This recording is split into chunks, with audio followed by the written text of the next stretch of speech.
Hello guys, welcome back in market मॉक्स। दोस्तों, अगर आपने अभी तक चैनल को सब्सक्राइब नहीं किया है तो तुरंत कर लें, जिससे आपको हमारे चैनल के सभी अपडेट्स तुरंत मिल जाएं और आप मार्केट में अप टू डेट रहें। So let's begin another informative video.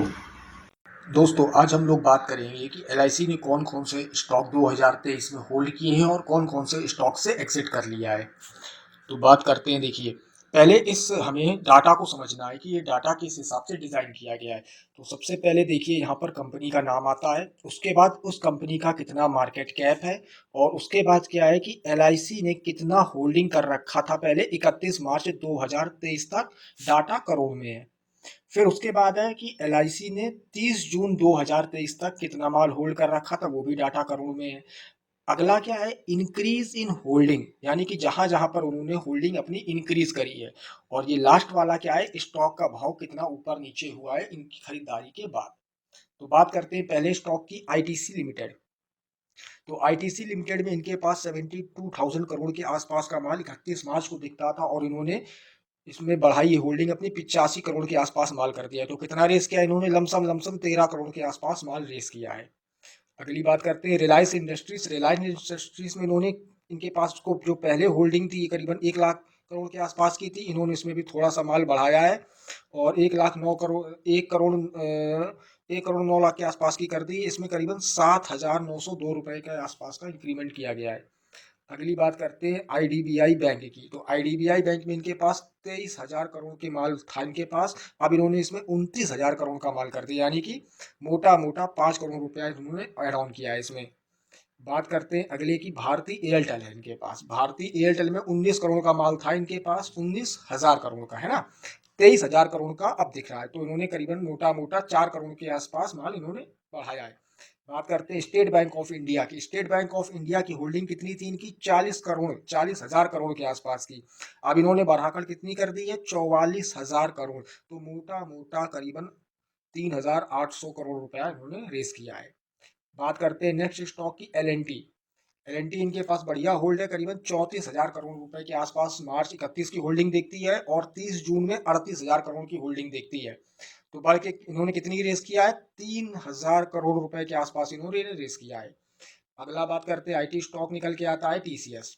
TCS में 52,000 करोड़ के आसपास की होल्डिंग पहले थी, और अब जून में जाके इनके पास 55,000 करोड़ की होल्डिंग हो गई है।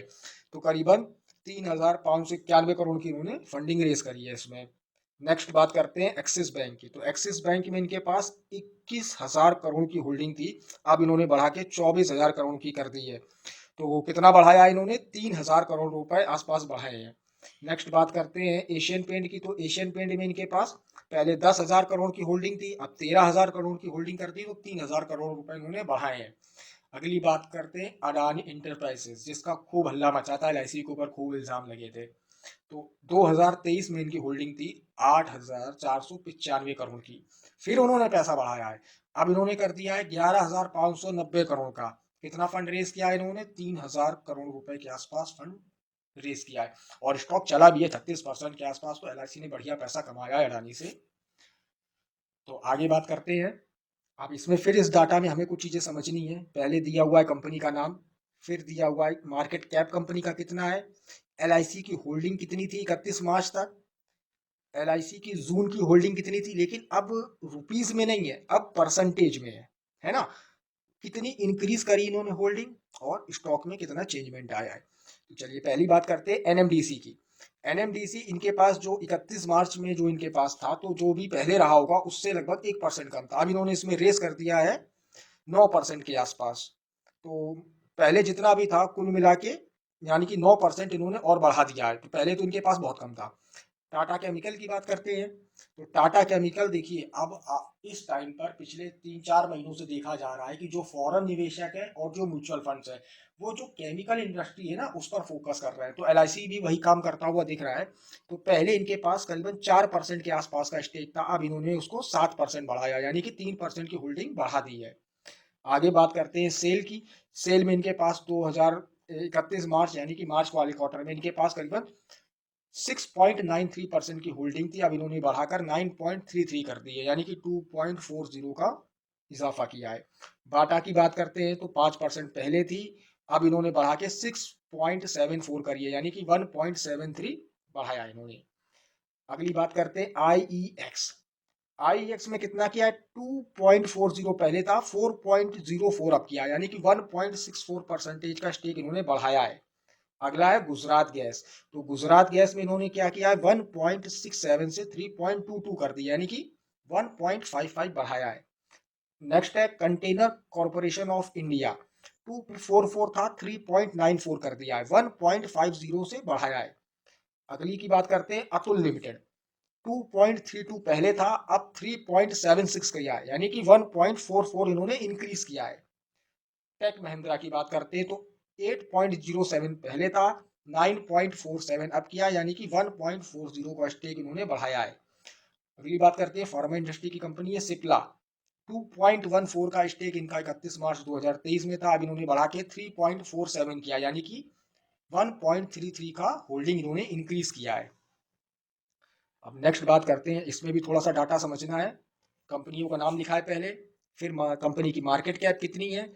अब डाटा है रुपीज में कि LIC ने 31 मार्च 2023 तक कितने रुपए का क्या किया है। ये भी डाटा INR में है। ये डिक्रीज इन होल्डिंग है। अभी तक हम लोग किस पे बात कर रहे थे? इंक्रीज इन होल्डिंग, अब ये डिक्रीज इन होल्डिंग है, और ये वही चीज स्टॉक चेंज प्राइस। पहली बात करते हैं Adani total gas. Adani total gas में इनके पास पहले कितना था? 5,000 करोड़ के आसपास का माल था, अब इन्होंने कम करा है, 4,000 करोड़ कर दिया है। तो कितना कम कर दिया है? 1,411 करोड़ के आसपास इन्होंने माल कम किया है। भाव गिरता हुआ भी दिख रहा है 24% के आसपास। NMDC की बात करते हैं, पहले कितना था? 1288, अब इन्होंने लेस देन 1% कर दिया है। अडानी ट्रांसमिशन 4,000 करोड़ के आसपास पहले था, अब 3,000 करोड़ कर दिया, यानी कि माइनस में गए हैं 928 करोड़। एल्केम लेबोरेटरी 1,600 करोड़ पहले था, अब 716 है, तो यानी कि 800 करोड़ के आसपास माल कम किया है। अल्ट्राटेक सीमेंट 5,615 करोड़ की होल्डिंग थी पहले, अब 4,791 की, यानी कि 825 करोड़ कम किया है। बजाज ऑटो 5,910 पहले था, 5,113, यानी कि 798 कम किया है। Hindustan Unilever FMCG company 23,999 crore की होल्डिंग थी पहले, अब 23,205, यानी कि बहुत कम, ना के बराबरी घटाया है, 794 करोड़ घटाया है। श्री सीमेंट 3,618 करोड़ की पहले थी, 3,259 की अब है, यानी कि 360 करोड़ रुपए इन्होंने कम किए। TVS मोटर 1,503 करोड़ पहले था, 1,153 अब, यानी कि 350 करोड़ कम कर दिया है। पावर ग्रिड 3,255 करोड़ पहले था, 2916 अब थे, यानी कि -339 करोड़ इन्होंने कम किया है। बात करते हैं नेक्स्ट की, इसमें भी डाटा थोड़ा समझना है। पहले कंपनी का नेम, फिर कंपनी की मार्केट कैप कितनी है, परसेंटेज में है। LIC 31 मार्च 2023 तक कितने परसेंट होल्ड किया था, जून 2023 तक कितने परसेंट होल्ड किया था। अब परसेंटेज है डिक्रीजिंग में, डाटा डिक्रीजिंग में है, और लास्ट वाला स्टॉक का प्राइस है। बात करते हैं NMDC स्टील लिमिटेड की। पहले कितनी थी? 14.16, अब इन्होंने लेस देन 1% कर दी है। अगला है यूनाइटेड नीलगिरी टी स्टेट्स, 5.63 से 3.3 थी, यानी कि -2.30 कम किया है। एल्केम लेबोरेटरी 3.94, 1.70 करिए, यानी कि माइनस में गए हैं 2.24%। बजाज ऑटो में 5.38 का पहले स्टेक था, अब 3.85 का है, 1.53 इन्होंने कम किया है। TVS मोटर 2.94 से 1.83, 1.11 का स्टेक कम किया। इंडस्ट्रियल इन्वेस्टमेंट ट्रस्ट लिमिटेड 2.47 का स्टेक पहले था, 1.37 का अब है, यानी कि 1.10 उन्होंने कम कर दिया है। HEG 3.84 से 2.80, यानी कि माइनस में गए हैं 1.04। TIL लिमिटेड 7 से 6 पे गए, यानी कि 1.04 के आसपास कम किया है।